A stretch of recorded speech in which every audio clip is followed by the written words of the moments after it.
ma question. Ah. En fait, depuis mon baptême, je veux dire, je servais le Seigneur depuis. J'avais reçu le baptême avant, qui n'était pas selon le Seigneur. Et je servais déjà le Seigneur. J'ai pris du temps pour comprendre qu'il fallait passer par les eaux du baptême. Et une fois même passé dans les eaux du baptême, j'ai juste continué ma marche avec Dieu comme, je dirais comme avant, mais dans quel sens? Toujours dans la prière et je continue toujours à parler à certaines sœurs puisque je travaille dans un domaine qui me donne de m'approcher plus des sœurs. Donc, je parle de Dieu tous les jours comme d'habitude et je suis toujours dans la prière en fait. C'est-à-dire, je suis, comment vous dire, j'ai comme un planning, je dirais comme un planning de prière. Donc, je continue toujours, je ne m'arrête pas. Quand ce n'est pas si, je sais c'est cela. Donc, je continue toujours le planning de prière.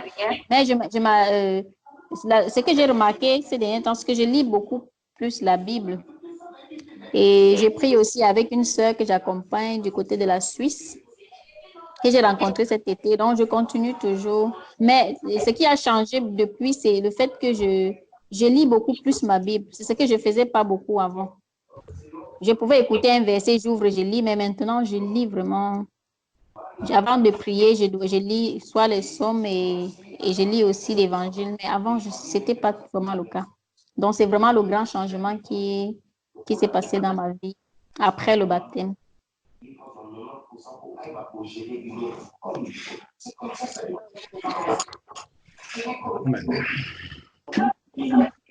Gloire à Dieu. Amen. Et Gloire à qu'est-ce que Dieu. tu veux dire par le fait que tu accompagnes une sœur? Tu l'accompagnes comment dans la prière? C'est quoi cet accompagnement en fait? En fait, l'accompagner dans quel sens? En fait, je l'ai rencontrée cet été. Elle me parlait de ses problèmes. En fait, elle ne me parlait pas, on ne se rencontrait pas pour parler forcément que de Dieu. Donc, elle me parlait des problèmes. Je lui disais, mais il y a une solution. La solution, c'est Jésus. Si tu t'abandonnes entièrement entre les mains du Seigneur, il sera la solution à tes problèmes. Et c'est depuis lors qu'on a commencé en fait, j'ai commencé à l'accompagner. Accompagner même, c'est trop dit. C'est-à-dire, nous prions souvent ensemble. Peut-être c'est juste le mot qui n'est pas à sa place. Parce que je lui dis de lire la Bible, de prier, de faire confiance à Dieu et de ne pas toujours dire j'ai la malchance à tout bout de champ, j'ai si, accuser, enfin, accuser le Seigneur ou bien à se plaindre à chaque fois, quoi. Donc, je lui dis, si tu as déjà abandonné au Seigneur, tu dois juste te continuer à prier et à croire que le Seigneur va t'apporter la force nécessaire. Et en fait, on s'entraide, quoi, je dirais ça. On s'entraide. Amen. Gloire à Dieu, mais que l'Éternel poursuive son œuvre en toi et qu'il t'accorde encore plus de paroles d'exhortation et d'encouragement pour que ça serve à l'avancement de son royaume. Au nom de Jésus-Christ. Amen. Amen. Amen. Dieu te bénisse. Amen. Amen. À la fin, ma soeur, à la fin, tu passeras à nous donner le nom de la sœur que tu exhortes pour qu'on la mette en prière, que le Seigneur puisse toucher son cœur. Et elle s'appelle Georgette. Georgette. Ouais, Georgette.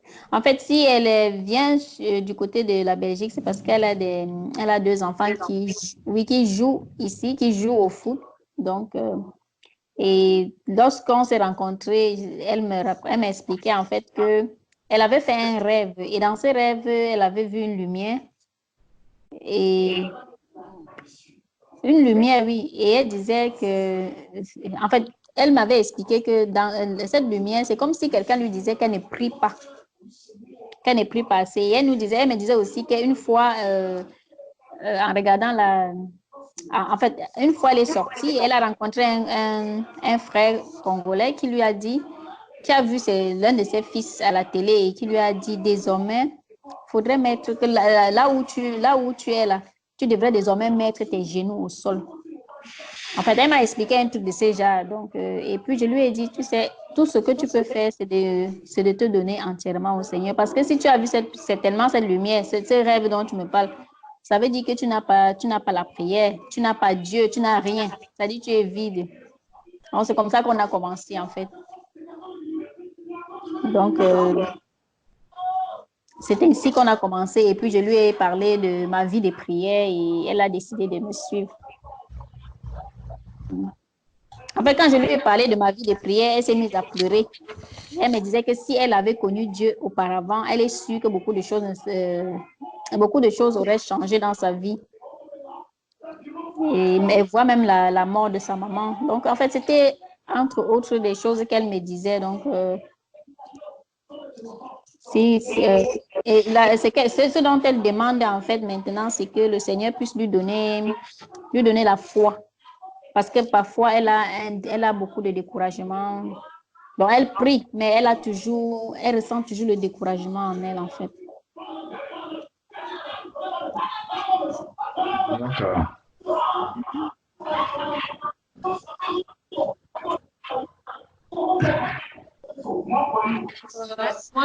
Est-ce que tu peux mettre tout simplement un instant ta caméra afin que je puisse te voir, sachant que par la grâce du Seigneur, on se verra bientôt.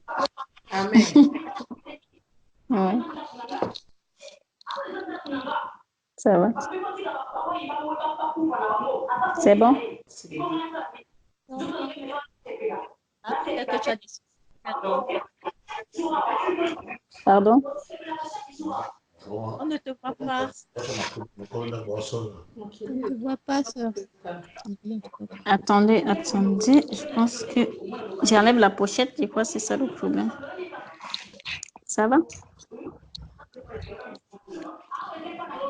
Ça va? Pas encore. Parce que j'ai enlevé la pochette. Je pense que c'était ça qui empêchait l'image. Ma sœur Sylvie, il y a la bruit de la télé. Essaie un peu de t'éloigner là où tu es. S'il te plaît, ma chérie. J'ai peur seulement pour la connexion parce que quand je suis plutôt vers le haut, là, ça se coupe. C'est la télé qui passe ou bien ce sont tes voisins qui sont bruyants? Non, c'est ma belle-sœur qui regarde la télé. Ah, et tu es à côté d'elle? Oui, je vais essayer de me mettre ici au cas où j'espère que la connexion ne va pas se couper. Et si le volume peut juste être baissé? Et si tu peux lui demander. Hein. Non, ça va, je crois que c'est bien.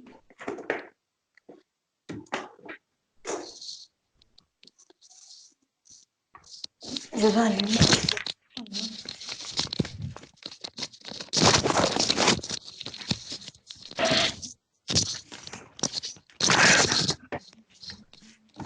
Ça, Sylvie, pendant que tu es en train de faire, tu nous suis? Oui, je vous écoute très bien. D'accord. C'est Georgette dont tu parlais. Pardonne-moi, tu as donné le nom tout à l'heure. Oui, Georgette. Oui. Oui. Est-ce que Georgette est née de nouveau? J'ai envie de dire, avant, elle était catholique parce que chaque fois qu'on parlait, elle me parlait toujours de... Elle me dit en fait qu'avant, elle faisait des prières comme Je vous salue Marie et tout. Donc, je pense qu'elle était catholique avant. Bon, quand je dis elle était, parce que maintenant, elle me parle un peu comme si c'était un peu le passé. Puisqu'elle me dit, avant, la seule chose que je savais faire, c'était de dire Je vous salue Marie et c'était tout, quoi. Si elle a déjà reçu les eaux du baptême, même, je ne pense pas. C'est encore au tout début. Elle est encore juste au tout début, je pense.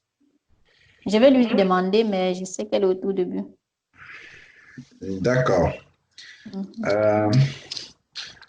Effectivement,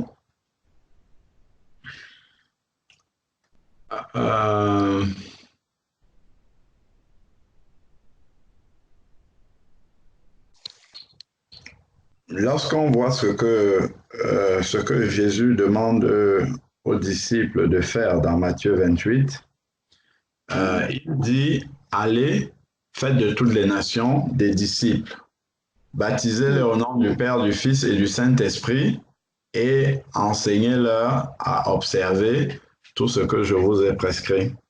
Tu vois dans quel ordre ça se trouve? Faire de toutes les nations des disciples, c'est le premier point. Le deuxième point, c'est le baptême. Le troisième point, c'est l'enseignement. Donc, on retrouve cela encore dans Actes chapitre 2, verset 38, où Pierre va dire le jour de la Pentecôte à ceux qui étaient touchés par la parole de Dieu, 1. Repentez-vous, 2. Et que chacun de vous soit baptisé au nom du Seigneur Jésus-Christ. Et puis, 3. Lorsque vous aurez fait ça, vous recevrez le don du Saint-Esprit. Donc, demander à quelqu'un de prier, ça peut nous paraître, comment dire, la bonne chose à faire, mais si on prie quelqu'un qu'on ne connaît pas, c'est vrai que nous sommes des créatures de Dieu, on peut invoquer Dieu, elle peut prier le Seigneur, Dieu va l'écouter, même si elle n'a pas encore fait le chemin. Mais la voie que recommande la Bible, ce n'est pas que la personne puisse commencer à prier Dieu sans le connaître. C'est d'abord de rencontrer Dieu, ensuite de commencer la marche avec lui, et là maintenant elle pourra prier. Parce que bon, tout ce elle est en train de demander, que Dieu la soutienne, elle va faiblir, elle ne va pas prier, ainsi de suite. En fait, c'est mettre un peu la charrue avant les bœufs. Donc, elle essaye d'avoir une vie chrétienne, mais sans la rencontre avec le Seigneur. Là, ça va être vraiment pénible. Parce que si la personne n'a pas le Saint-Esprit, mais essaye de vivre une vie en Christ, ça va être très compliqué pour la personne parce qu'elle va essayer de faire les choses par elle-même. Bon, elle ne le sait pas. Donc, c'est à nous qui le savons de pouvoir l'aider à suivre le cheminement normal, à commencer par le début. On a vu les étapes là, ensuite la suite, puis après. Donc, vraiment, pouvoir lui expliquer qu'il y a des promesses pour les enfants de Dieu. C'est un exemple qu'on a l'habitude de prendre souvent. C'est-à-dire que si tu sors de chez toi et que tu rencontres l'enfant de la voisine et que l'enfant de la voisine te demande un bonbon, bon, tu peux, si tu le souhaites, donner ce bonbon, un bonbon à l'enfant de la voisine, ça sera très bien, tu es très gentil. Comme tu peux ne pas donner, mais personne ne va te réclamer de n'avoir pas donné le bonbon à l'enfant de la voisine, parce que tu n'as aucune obligation vis-à-vis de l'enfant de la voisine. Bon, si par contre, toi, tu as un enfant, et ma prière est que Dieu te donne un mari et que tu en aies beaucoup, donc, si tu as ton enfant, par contre, tu as une obligation vis-à-vis de cet enfant-là. C'est-à-dire que tu ne vas pas accoucher un enfant et laisser l'enfant à l'abandon. Tu as une obligation vis-à-vis de cet enfant, tu dois nourrir cet enfant. Donc, si ton enfant te demande un bonbon, tu ne peux pas laisser cet enfant-là comme l'enfant de la voisine. Tu n'es pas dans l'obligation de donner le bonbon à l'enfant, mais tu es dans l'obligation de lui expliquer au moins. C'est-à-dire que soit tu donnes le bonbon à l'enfant et puis c'est bon, soit tu ne lui donnes pas, mais tu dois lui expliquer pourquoi tu ne lui donnes pas. Tu vois, tu ne peux pas, en tant que parent de cet enfant, laisser l'enfant sans lui donner ce qu'il te demande et sans lui expliquer pourquoi tu ne lui donnes pas. Soit tu vas lui expliquer que bon voilà, je ne te donne pas le bonbon maintenant, mais je vais te le donner demain. Peut-être parce que, je ne sais pas moi, le temps est passé et puis c'est pas bon de prendre les sucreries avant de dormir. Je donne une explication comme ça qui me vient à l'esprit. Ou bien tout simplement, je ne te donnerai pas des bonbons parce que ça va te donner des caries dentaires. Tu vois? Donc, tu dois quand même apporter une explication à l'enfant. Tu ne peux pas ne pas donner le bonbon à l'enfant et laisser l'enfant sans explication et continuer à vivre avec l'enfant dans la maison. L'enfant ne comprendrait pas. Parce que l'enfant pourrait être amené à croire qu'en tant que parent, tu ne l'aimes pas. Tu ne fais pas ce qu'un parent, tu ne témoignes pas ton affection, tu ne lui témoignes pas ton affection. Tu vois, l'enfant serait dans l'incompréhension. C'est pour ça que tu as l'obligation, même si tu ne donnes pas à l'enfant, de pouvoir lui expliquer. Donc, lorsque nous voyons cela dans le domaine naturel, on peut mieux comprendre les choses spirituelles. Donc, quelqu'un qui ne connaît pas Christ encore, qui vient, qui commence à prier le Seigneur est comme toi avec l'enfant de la voisine. Donc, toi, tu seras à la place du Seigneur et l'enfant de la voisine est comme cette personne qui ne connaît pas Dieu, qui vient demander quelque chose. L'enfant de la voisine ne peut pas te réclamer quelque chose parce que tu n'as aucune obligation vis-à-vis d'elle. Donc, celui qui n'est pas né de nouveau, qui ne marche pas avec Dieu, Dieu n'a aucune obligation vis-à-vis de cette personne. Dieu peut, comme il le fait, hein, il bénit souvent les païens, mais il n'a aucune obligation vis-à-vis d'eux. Par contre, celui qui est devenu un enfant de Dieu, Dieu a des promesses dans sa parole. Il s'engage en tant que père de pouvoir accomplir certaines promesses dans la vie de ses enfants. Donc, commencer à prier pour demander au Seigneur ci ou ça, il faut d'abord devenir son enfant pour être, en droit de pouvoir lui demander certaines choses. Donc, nous devons savoir cela. Et le sachant, ça nous montre dans quel ordre nous devons amener les personnes. Si je dis simplement, je rencontre quelqu'un dans la rue qui me raconte ses problèmes, je lui dis lis la Bible ou bien prie, c'est un peu comme si j'envoyais quelqu'un qui ne sait pas nager, je le laisse au milieu de la mer et puis je dis nage, tu atteins le rivage là-bas. Ça va être très compliqué parce que la personne ne sait pas nager, elle n'a pas la technique qu'il faut, elle n'a pas l'équipement qu'il faut, et donc ça va être compliqué. Donc, le Seigneur dit, faites de toutes les nations des disciples. Pierre, lui, il a dit, repentez-vous. Donc, faire de quelqu'un un disciple, c'est lui annoncer qu'il est un pécheur et qu'il doit se repentir de ses péchés. Donc, le fait qu'il est pécheur, il est séparé de Dieu à cause de ses péchés, parce que Dieu est saint, mais lui, il est pécheur.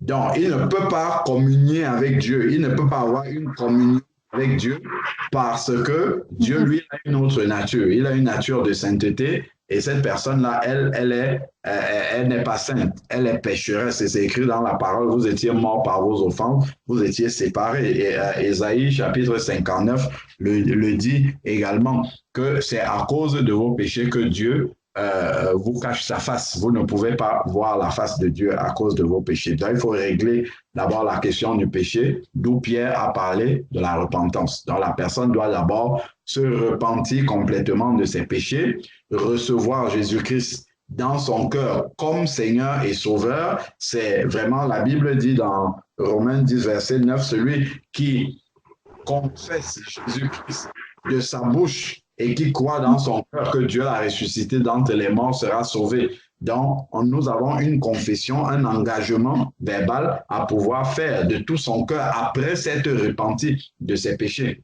Donc là, on accepte Jésus-Christ et ensuite, maintenant, Jésus-Christ comme Seigneur, c'est-à-dire qu'on s'engage à faire sa volonté, comme Sauveur, c'est-à-dire qu'il a pris notre place à la croix et ensuite, on va s'engager dans les eaux du baptême. Après le baptême, maintenant, Dieu nous assure par le verset 38 de Acte 2, et vous recevrez le don du Saint-Esprit. Lorsque Jésus est sorti des eaux du baptême, l'Esprit de Dieu est descendu sur lui sous la forme corporelle d'une colombe. Vous recevrez le don du Saint-Esprit. Le Saint-Esprit venant habiter à l'intérieur permet maintenant de marcher comme un enfant de Dieu. Là, elle a reçu l'équipement pour commencer à nager. Donc là, elle peut commencer à nager. Ensuite, Acte 2, 42 dit, il persévérait dans l'enseignement des apôtres. Première chose, dans la communion fraternelle, dans les prières et dans la fraction du pain. Donc, l'enfant nouvellement né doit persévérer là-dedans pour être équilibré, savoir qu'il est un peu comme quand un enfant naît, il arrive dans la maison, il va commencer à apprendre les rudiments de la vie. Voilà, il va commencer à découvrir autour de lui et puis les parents sont à côté, la famille est là pour comment dire, conduit cet enfant-là dans la découverte de ce nouveau monde dans lequel il est arrivé. De la même manière, quand quelqu'un naît de nouveau, les enseignements des apôtres sont là pour aider justement cette personne qui est née de nouveau à savoir qui est-ce qu'elle est devenue, ce que Dieu a fait dans sa vie, ce que Dieu a promis pour elle et pouvoir justement aller donc prier pour demander au Seigneur ces choses-là qu'il a promis pour elle. Donc, c'est vraiment le cheminement sur lequel il faut pouvoir amener quelqu'un. Donc, maintenant, en tant que sœur, tu as commencé le travail, tu as partagé ton témoignage, tu l'as encouragé, c'est par là que ça commence souvent. Bon, maintenant, si tu as discerné que c'est quelqu'un qui cherche vraiment le Seigneur, c'est ce qu'il faudrait faire, c'est de pouvoir lui dire que bon, là, maintenant, tu as besoin de rencontrer le Seigneur pour de vrai. Parce que si on rencontre deux personnes qui marchent ensemble, ça veut dire qu'elles se sont d'abord rencontrées quelque part et elles se sont entendues qu'elles vont faire le chemin ensemble. C'est la même chose avec le Seigneur. On ne peut pas commencer à marcher avec lui sans l'avoir rencontré quelque part. Donc, il doit avoir un point de rencontre avec le Seigneur, c'est celui de la nouvelle naissance. Et ensuite, maintenant, on peut commencer une vie de prière, on peut commencer justement à invoquer le nom du Seigneur et être en droit de pouvoir l'invoquer parce que nous invoquons le nom du Seigneur parce que nous l'avons accepté comme Seigneur et Sauveur. Mais quelqu'un qui invoque le nom du Seigneur et qui n'a pas fait la démarche que le Seigneur demande de faire, il est comme l'enfant de la voisine. Donc, on peut voir un exemple dans la parole de Dieu. Regardons un peu dans Matthieu chapitre 15. On a un exemple comme ça dans la parole du Seigneur. Matthieu chapitre 15.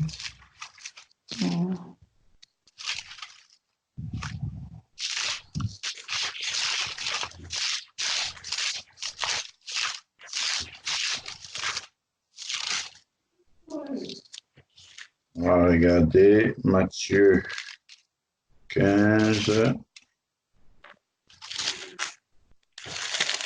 Matthieu 15, du verset 21.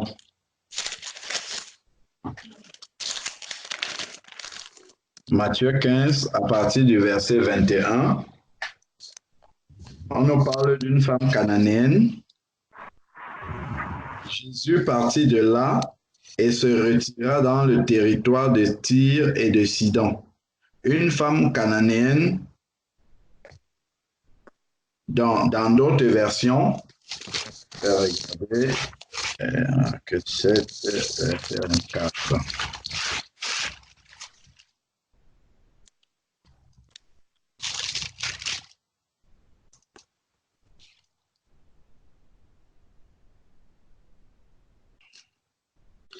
Alors,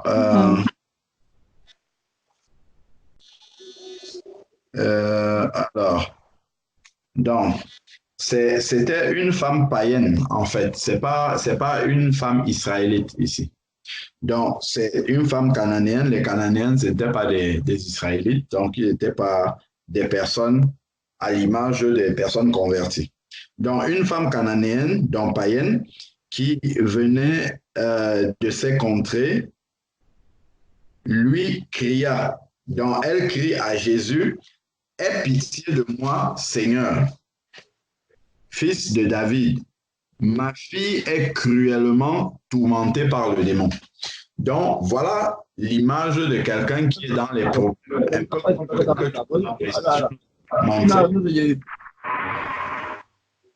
donc, quelqu'un qui traverse les difficultés et qui va venir s'adresser à Dieu, ou bien que nous, on va dire, bon, le problème que tu es en train de traverser là, je sais que Dieu a la solution. Donc, on va lui dire, prie Dieu pour que Dieu résolve ton problème, mais on ne lui parle pas du salut. On dit à la personne, Dieu est celui qui résout les problèmes, va lui soumettre ton problème. Bon, donc la femme est venue ici, elle a soumis son problème au Seigneur, elle n'est pas convertie. Ma fille est cruellement tourmentée par le démon. Voilà le problème de la femme. Il ne lui répondit pas un mot. Est-ce qu'on voit? Jésus ne lui a rien dit.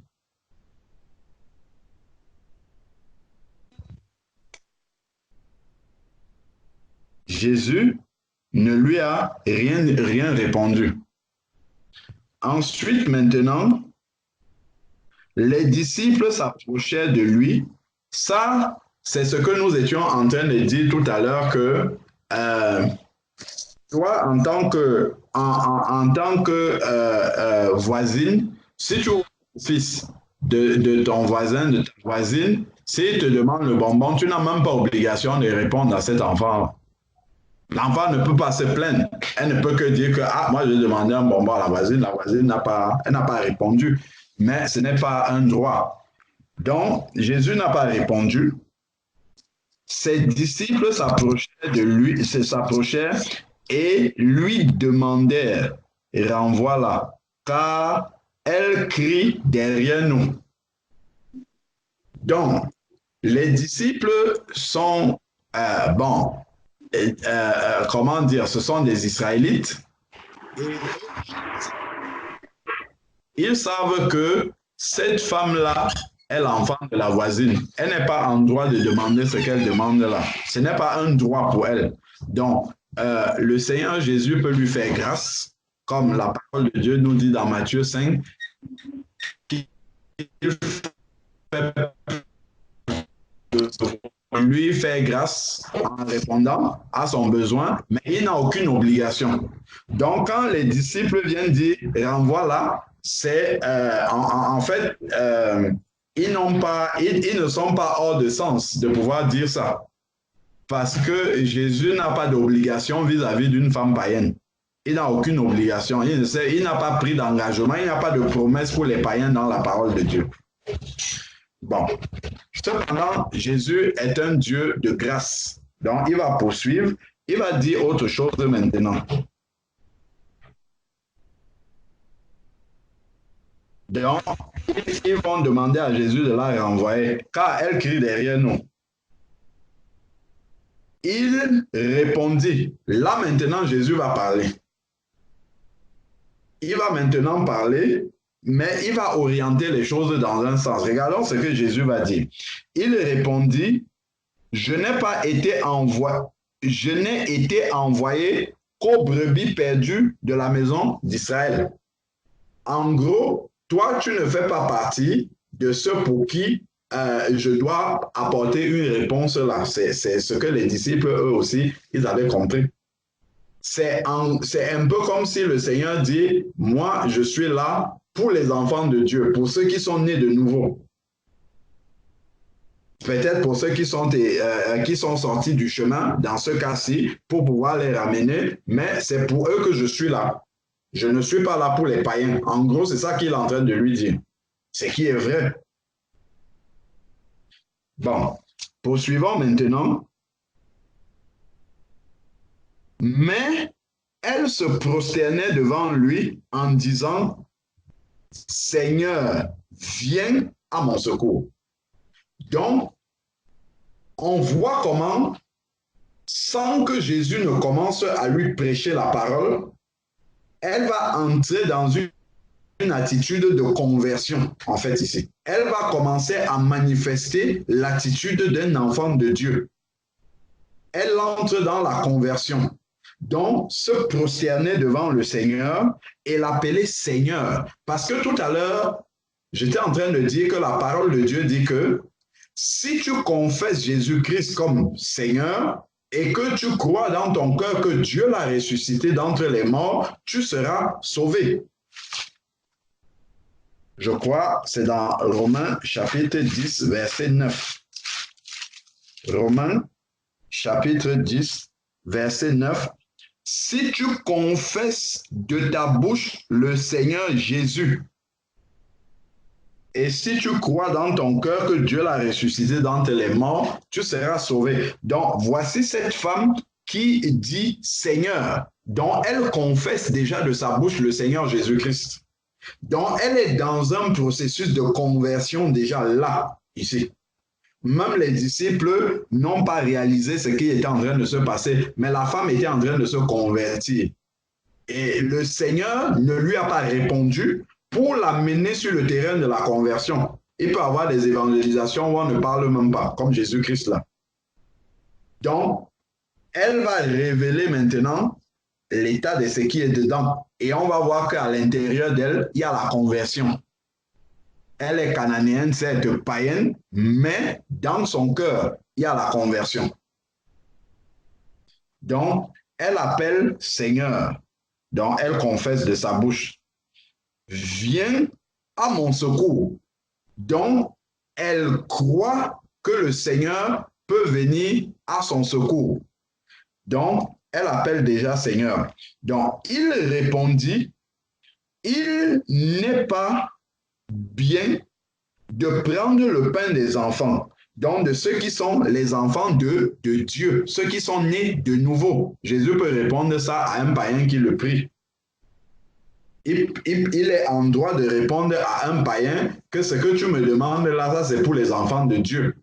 Il faut d'abord que tu deviennes enfant de Dieu pour avoir droit à ça. C'est ce qu'il dit ici. Il n'est pas permis de prendre le pain des enfants et de le jeter aux petits chiens, dans ceux qui sont en dehors de la bergerie du Seigneur. Ce n'est pas normal de prendre les promesses des enfants de Dieu pour pouvoir mettre ça à la disposition d'un païen. C'est ce que Jésus est en train de dire ici. Tout ceci est vrai. Maintenant, la femme va vraiment révéler, en fait, elle va continuer à montrer qu'elle est convertie, qu'elle s'est convertie. Elle va encore dire, oui, Seigneur. Donc, elle confesse encore le nom de Jésus. Or, Jésus sonde les cœurs et les reins. Donc, quelqu'un peut venir, même un païen peut venir dire Seigneur, je veux cesser. Ce n'est pas parce qu'il dit Seigneur qu'il est véritablement un enfant de Dieu. Le Seigneur dit dans Matthieu chapitre 7, verset 21, ce ne sont pas tous ceux qui disent Seigneur, Seigneur, qui entreront dans le royaume des cieux, mais celui-là seul qui fait la volonté de mon Père. Donc, ce n'est pas le fait simplement de dire de sa bouche Seigneur. Il faut que le Seigneur qui est en train de sortir, que Dieu voit dans l'intérieur de toi que c'est la vérité, ce que tu es en train de dire. Comme il dit dans Luc chapitre 6, verset 46, « Pourquoi m'appelez-vous Seigneur, Seigneur, et ne faites-vous pas ce que je vous dis ?» Donc, elle dit, « Oui, Seigneur, dit-elle. Pourtant, les petits chiens, ceux qui sont dehors, mangent les miettes qui tombent de la table de leur maître. » Les miettes qui tombent de la table de leur maître. Cela suppose, dans le langage de cette femme-là, qu'elle considère Jésus-Christ comme étant son maître. Donc, elle est vraiment en train de le confesser comme le Seigneur de sa vie, comme son maître. Donc, elle a déjà pris l'engagement de soumettre sa volonté à celle de Jésus. C'est ça, avoir un maître. Avoir un maître, c'est un guide, un conducteur, celui à qui on soumet sa volonté. Donc là, cette femme-ci, elle est en train de révéler ici là qu'elle fait partie déjà des enfants de Dieu.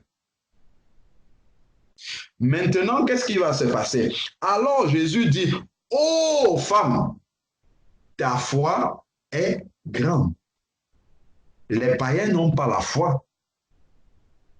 Quand il dit « ta foi est grande », Dieu qui sonde les cœurs et les reins, Jésus a sondé son cœur et il sait que le Seigneur, là, c'est le Seigneur d'un enfant de Dieu. C'est le Seigneur qui sort des entrailles de quelqu'un qui a décidé de se conformer à la volonté de Dieu, qui a décidé de se soumettre à la volonté de Dieu. Voilà pourquoi Jésus vient valider maintenant publiquement sa foi.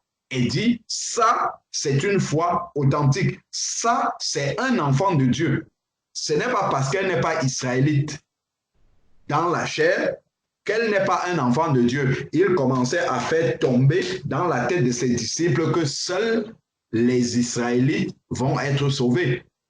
Il est venu aussi pour les païens. Il était déjà en train d'ouvrir l'esprit des disciples. Et ils vont voir ça plus tard. Lorsque Jésus va venir parler à Pierre dans Actes chapitre 10 et il va l'envoyer chez Corneille qui était païen.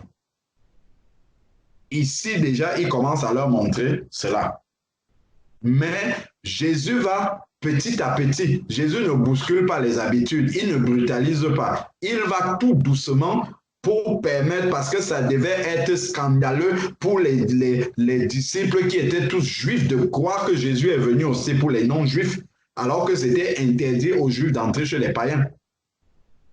Donc Jésus va doucement, même dans Matthieu 10, quand il envoie ses disciples aller évangéliser, il leur dit allez vers les brebis perdues d'Israël, n'entrez pas dans les villes des Samaritains, donc qui étaient des Israélites qui s'étaient corrompus. Non, n'allez pas chez les païens, allez seulement chez les Juifs. C'était pour les amener petit à petit à comprendre plus tard que le salut était aussi pour les non-juifs. Donc la dame reconnaît que Jésus est son maître ici. Donc elle est convertie. Et tout ce processus-là, Jésus l'a amené en fait à révéler sa conversion. Jésus n'a pas dit, ah, ton problème c'est quoi? C'est que l'enfant a un démon. Ok, démon, sort de cet enfant. Non. Jésus l'a amené à la conversion. D'abord, il a fait une évangélisation qui est très particulière. Ça passe par le silence.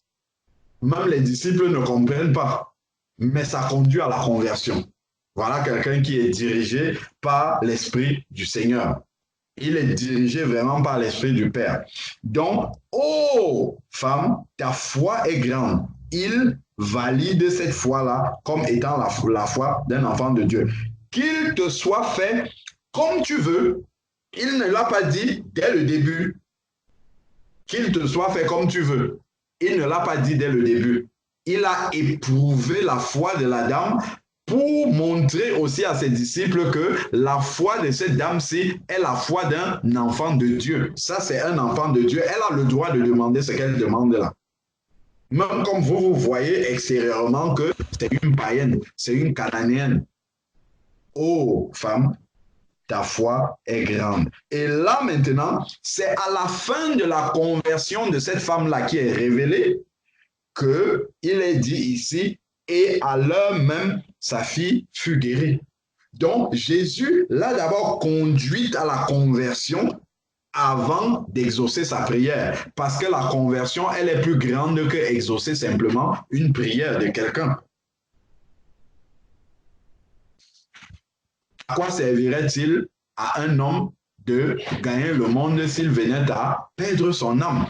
Donc, même si Jésus exauce toutes les prières que tu veux sur cette terre, par rapport aux situations de cette terre, par rapport aux biens de cette terre, à quoi cela te servira-t-il si à la fin tu perds ton âme? Non, Jésus nous aime tellement qu'il veut d'abord nous donner le plus important. Rechercher premièrement le royaume des cieux et sa justice, et toutes choses vous seront données par-dessus tout.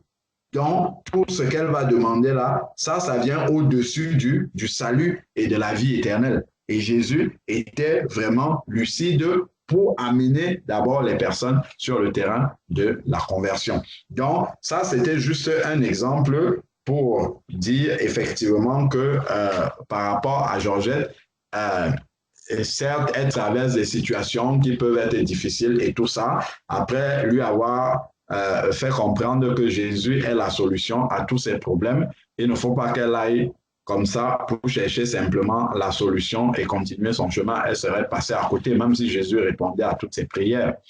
Donc, c'est vraiment de pouvoir la conduire à la conversion. Donc, comme tu as fait, tu as donné ton témoignage, on peut voir dans Jean chapitre 4. Tu lui as dit ce que Jésus a déjà fait dans ta vie, ce qu'il est capable de faire. On a quelqu'un qui l'a fait aussi ici, dans Jean chapitre 4. Jean chapitre 4, c'est avec la femme samaritaine. Donc, Jésus a discuté avec cette femme, on connaît l'histoire. Et à partir du verset 28, Jean 4, 28 et suivant, la femme laissa donc sa cruche, s'en alla dans la ville et dit aux gens, voilà une femme qui a rencontré Jésus-Christ, qui a parlé avec Jésus-Christ, et Jésus s'est révélé à elle. Donc, c'est une femme qui a rencontré Jésus-Christ. Maintenant, elle va aller en ville et qu'est-ce qu'elle va dire? Elle va parler, elle dit aux gens, venez voir un homme qui m'a dit tout ce que j'ai fait, ne serait-ce pas le Christ? Donc, en fait, il m'a dit tout ce que j'ai fait. Elle donne le témoignage de sa rencontre avec Dieu. Elle le partage avec d'autres personnes. Elle partage son témoignage, elle ne commence pas à expliquer, il faut que vous vous repentez de vos péchés, il faut que vous abandonnez ceci, la repentance, ça se passe comme ceci, comme cela, il y a le jugement éternel. Elle n'entre pas dans un enseignement quelconque, c'est une femme. Et elle nous montre comment la femme évangélise. Elle partage son témoignage personnel ici, et ensuite maintenant, venez voir un homme qui m'a dit tout ce que j'ai fait, est-ce que ça ne serait pas le Christ? Voilà ce que Christ a fait pour elle. Elle dit ce que Christ a fait dans sa vie. Elle le partage avec d'autres personnes. Et elle invite les personnes à aller à Christ. Ensuite, maintenant, il sortit de la ville et vint à lui. Donc, voilà le rôle de la sœur ici. La sœur partage son témoignage et elle invite les gens à aller à Christ parce que Christ donne la vie. Et ces gens-là vont aller à Christ maintenant. Pendant ce temps, bon, on va sauter la partie où les disciples parlent avec Jésus. On va revenir dans ce qui se passe après. Verset 39 maintenant. C'est la suite. Puisque là, on se focalise sur l'évangélisation de cette femme-là. Verset 39 maintenant. Plusieurs Samaritains de cette ville crurent en Jésus, regardons ce qui se passe, à cause de la parole de la femme qui faisait comment? Rendait ce témoignage. Voilà une sœur, elle évangélise sans aligner les versets bibliques du tout. Elle évangélise sans enseigner du tout. Elle évangélise en s'appuyant sur ce que Jésus a fait sur elle. Dans sa vie, elle évangélise en partageant ce qu'elle vit avec Jésus-Christ. Donc, ils se sont convertis sur la base de son témoignage, pas de son enseignement. Regardons bien. On peut gagner des milliers d'âmes à Christ juste avec le témoignage. Quand une sœur va demander comment je fais pour amener les âmes à Christ, voici un exemple excellent. La Bible dit plusieurs Samaritains de la ville. Plusieurs. Ce n'est pas quelques-uns seulement. Elle a amené beaucoup de personnes à la conversion avec son témoignage. Si Christ a fait suffisamment dans notre vie, c'est suffisant. On n'a pas besoin d'aller au-delà. Donc, ce que j'expliquais par rapport à la conversion, Sœur Sylvie, ce n'est pas à toi de faire ça. C'est pour ça que j'explique d'abord, avant de te dire, de te proposer ce que tu pourrais faire pour la suite, pour que cette sœur, oui, ça c'est prophétiquement, elle deviendra Sœur Georgette, mais pour que Georgette puisse rencontrer le Seigneur, parce que c'est la chose la plus importante. Là, elle va recevoir le Saint-Esprit, elle pourra prier, elle pourra avoir la foi qu'elle demande à Dieu, parce que le Saint-Esprit vient avec tout cela. Il vient avec la foi, il vient avec l'endurance, la persévérance, il vient avec l'encouragement, il vient avec tout cela. Mais si elle n'a pas ça, ça sera pénible de suivre, elle ne pourra pas d'ailleurs suivre le Seigneur. Donc, plusieurs ont cru en Jésus avec le témoignage que rendait cette femme. Et quel témoignage elle rendait? Il m'a dit, ici on n'est pas en train de dire qu'une sœur ne peut pas gagner des âmes en disant des versets bibliques. Hein. Elle peut dire beaucoup de versets bibliques, elle peut même faire des enseignements, les gens seront convertis parce que Dieu bénit, il bénit, c'est lui qui veut sauver les âmes, mais au dernier jour, il lui dira, ok, les âmes ont été sauvées, mais le chemin par lequel tu es passé pour amener ces âmes-là, tu n'as pas lu dans ma parole que la femme, il n'est pas permis que tu puisses enseigner la parole de Dieu, tu pouvais gagner ces âmes-là autrement. Donc, le problème n'est pas que on ne peut pas gagner les âmes, une sœur ne peut pas réussir à gagner les âmes en enseignant. Il y a beaucoup de sœurs qui sont même évangélistes internationaux, qui gagnent beaucoup d'âmes, ainsi de suite. Ces âmes se convertissent à Dieu. Mais à la fin, il y a une partie de la parole de Dieu qui parle de ça. Il n'y a qu'à voir dans Apocalypse chapitre 2 vers le verset 18 où on parle de Jézabel. Il y a une partie qui parle de ça. Donc, il faut éviter de tomber là-dedans. C'est pour ça qu'on lit un cas ici, là, qui nous montre vraiment le cheminement que le Seigneur a laissé dans la parole pour pouvoir gagner les âmes pour une sœur. Donc, elle a utilisé ce témoignage. Donc, et on nous répète ce qu'elle dit dans le témoignage. Il m'a dit tout ce que j'ai fait. Donc, c'est comment dire, le contenu de ce qu'elle a vécu avec Jésus-Christ. Le contenu de ce que Christ a fait pour elle. C'est suffisant, c'est percutant, c'est quelque chose qu'elle a vécu, qui lui est propre, qui est vraiment, quand elle parle de ça, elle parle d'une expérience qu'elle a eue avec le Christ. Avec Christ, c'est une expérience qu'elle a vécue, ça percute les cœurs. Elle n'a pas besoin de rentrer dans les explications de versets, ainsi de suite. C'est ce que tu as vécu avec Christ. Tu as fait une authentique rencontre avec Christ. Tu n'as pas besoin de prendre les versets pour expliquer à quelqu'un. Tu lui parles de ce que tu vis avec Jésus-Christ, c'est suffisant pour renverser. D'ailleurs, un païen n'a pas besoin de versets bibliques. Il a, pour accrocher à Christ, il a besoin de savoir, de voir, de comprendre de ce que Christ a fait dans ta vie que lui ne peut pas avoir. C'est ça qu'un païen a besoin de comprendre. Ce ne sont pas les explications de versets bibliques. Ça viendra après. Parce que pour que son cœur soit touché, pour qu'il ait le cœur vivement touché, c'est ça d'abord, le témoignage là. Il a fait ça dans ta vie, il peut aussi le faire dans la tienne. Et là, il dit, ah bon, donc il peut faire ça dans ma vie. Et là, maintenant, on va l'amener là où on va lui annoncer la parole. Donc, sur le témoignage, il m'a dit tout ce que j'ai fait. Aussi, quand les Samaritains vinrent à lui, donc, ils ont été touchés par le témoignage de la femme et ils sont allés à Christ. Donc, elle a amené les âmes à Christ. Ils sont allés à Christ maintenant, ici.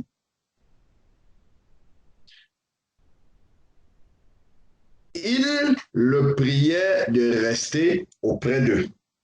Donc, ils ont désiré maintenant que Christ reste avec eux. Voilà quelqu'un qui s'est converti et qui veut marcher maintenant avec Christ. Christ reste. Ce n'est pas pour un temps que nous t'avons rencontré. Nous voulons que tu restes avec nous. Ensuite, maintenant, il resta là 2 jours. Il fut encore beaucoup plus nombreux à croire à cause de sa parole.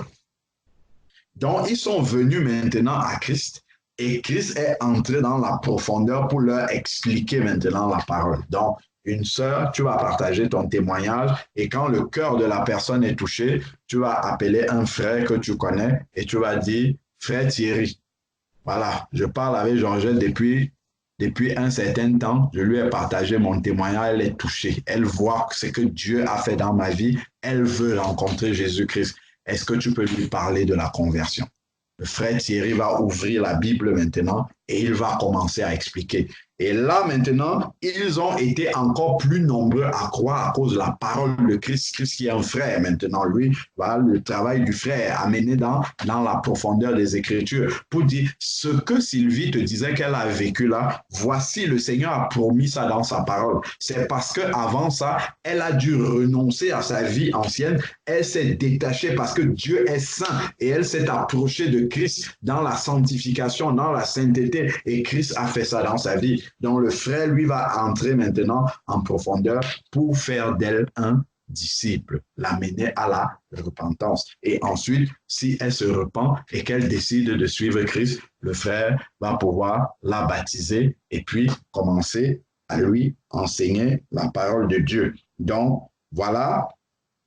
Et donc, verset 41, il fut encore beaucoup plus nombreux à croire à cause de sa parole et il disait à la femme, ces personnes-là, ce n'est plus à cause de tes dires que nous croyons, car nous l'avons entendu nous-mêmes. Donc, quelqu'un même qui croit à partir de ton témoignage, après, il va avoir sa rencontre personnelle maintenant avec le Seigneur. Ils sont en train de dire que notre foi n'est plus basée sur ce que tu nous as dit, ce que tu nous as dit nous a attirés à Christ, mais maintenant nous avons expérimenté Christ personnellement. Nous croyons parce que nous avons entendu nous-mêmes maintenant. Mais elle a fait son rôle de les amener à Christ. Donc, nous croyons car nous l'avons entendu nous-mêmes, l'expérience personnelle de la rencontre avec Christ, et nous savons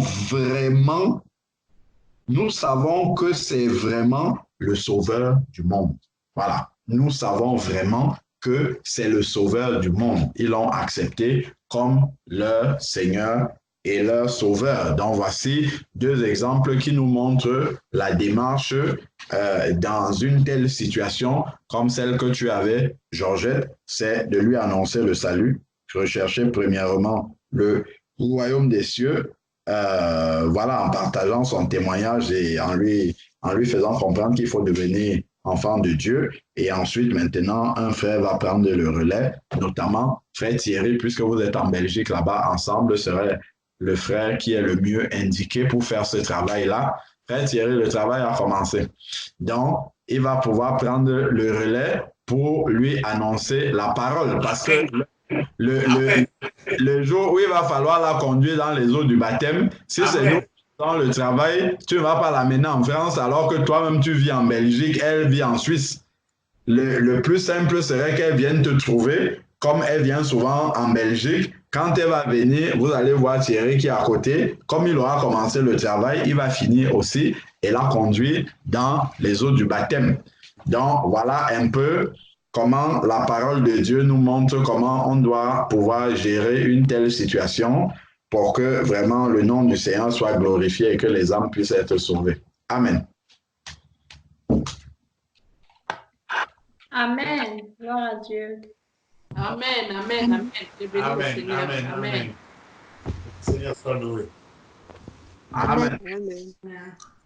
Donc maintenant, ce que je vous propose, c'est que l'Église de la Belgique, comme Sylvie a soumis ce sujet-là, c'est pour nous tous, mais encore plus l'Église de la Belgique, puisque c'est là-bas que le Seigneur a commencé à conduire les choses dans la vie de Georgette, que vous prenez le temps avec la sœur Sylvie pour prier pour ce sujet. Par exemple, les sœurs, c'est le concours que vous pouvez apporter à sœur Sylvie, c'est de prier. On sait que la conversion d'une âme est un combat spirituel. Hein? Le Seigneur nous dit dans Colossiens chapitre 1, verset 13, qu'il nous a délivrés de la puissance des ténèbres et nous a transportés dans le royaume du Fils de son amour. Donc, pour qu'il nous délivre de la puissance des ténèbres, on peut voir aussi dans Exode chapitre 14, Pharaon ne laisse pas partir les Égyptiens, les Israélites comme ça. Il va lutter aussi pour que Georgette ne change pas, que Georgette revienne même encore commencer à prier Marie, à prier avec les chapelets et tout ça. C'est ce que Pharaon, lui, va commencer à faire, c'est-à-dire Satan, pour qu'elle ne parte pas. Ou bien qu'elle commence à dire, ah non, moi, je connais déjà Dieu, ceci. Et pour ça, pour justement, et ça, c'est pour cette raison-là que la prière est nécessaire. Les sœurs en Belgique, là-bas, doivent accompagner. Bon, d'autres sœurs peuvent se joindre aussi, hein, et même nous, les frères, tout le monde. Mais c'est vraiment ça serait bien que vous conduisez ça en Belgique jusqu'au baptême de Georgette là-bas. Donc, les sœurs, il y a vraiment un combat spirituel parce que quand quelqu'un commence à s'approcher de Christ comme ça, regardons, lorsque les Israélites sont sortis de l'Égypte, c'est là où les Égyptiens disent « Qu'est-ce que nous avons fait comme ça en les laissant partir ?»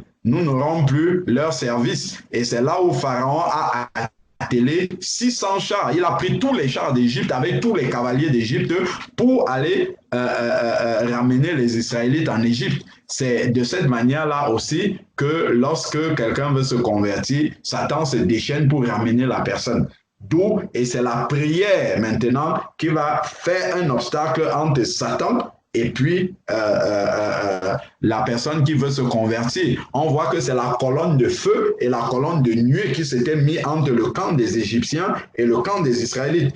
Donc cette personne qui veut se convertir, elle-même, elle n'est même pas consciente spirituellement de ce qui s'est passé, de ce qui est en train de se passer, mais ceux qui sont convertis, c'est eux qui doivent former un mur de protection, une haie de protection par la prière pour que Satan, il vienne buter.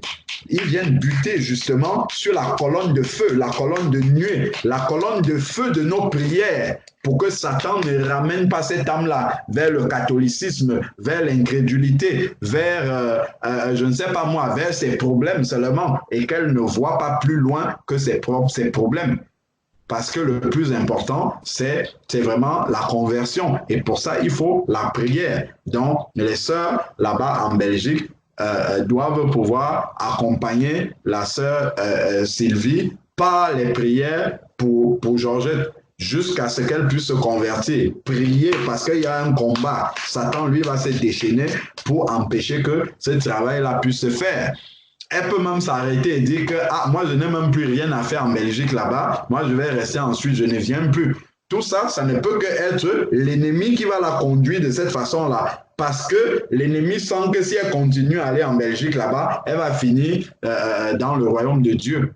Donc, et pour ça, voilà pourquoi les prières sont importantes. Les prières sont vraiment, comment dire, indispensables pour permettre que ce cheminement vers la conversion qu'elle a commencé puisse aller jusqu'au bout. Donc, les sœurs font leur travail dans la prière, le frère Thierry prend le relais pour la parole, la sœur Sylvie continue à témoigner. Ça fait un travail d'équipe et à la fin, tout le monde sera dans la joie lorsque Georgette sera dans le royaume de Dieu.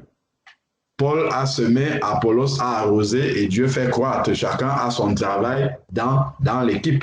Et vraiment, au final, les âmes seront ainsi sauvées et chacun aura joué sa partition correctement dans le travail d'équipe. Donc, vraiment, voilà comment, par la grâce de Dieu, vous pouvez accompagner Georgette jusqu'à ce qu'elle rentre et sorte des eaux du baptême et commence à marcher sur le chemin étroit, par la grâce de Dieu. Amen. Amen. Amen, mon frère. Amen. Bien parlé. Amen. Amen. Normalement, c'est ce que je devais faire avec la sœur que j'avais dit, elle va participer à la prière avec nous. Mais j'ai compris avec la parole de Dieu qu'il faut d'abord qu'elle se répande d'abord, de lui parler de Dieu, de mon témoignage. Après, le frère va lui prêcher la parole. Je crois que c'est ça vraiment les démarches à suivre. Au lieu de prendre la personne, de la mener directement comme ça, elle ne va rien comprendre. Donc, c'est vraiment un travail. C'est ça que je viens de dire à Thierry. Vraiment, en fait, il y a vraiment du travail à faire. On doit être sérieux dans les choses de Dieu. Ce n'est pas de la blague. Parce que nous-mêmes, nous sommes d'abord des témoignages vivants. Amen. Amen. Amen. Amen. Amen. C'est bien, alors.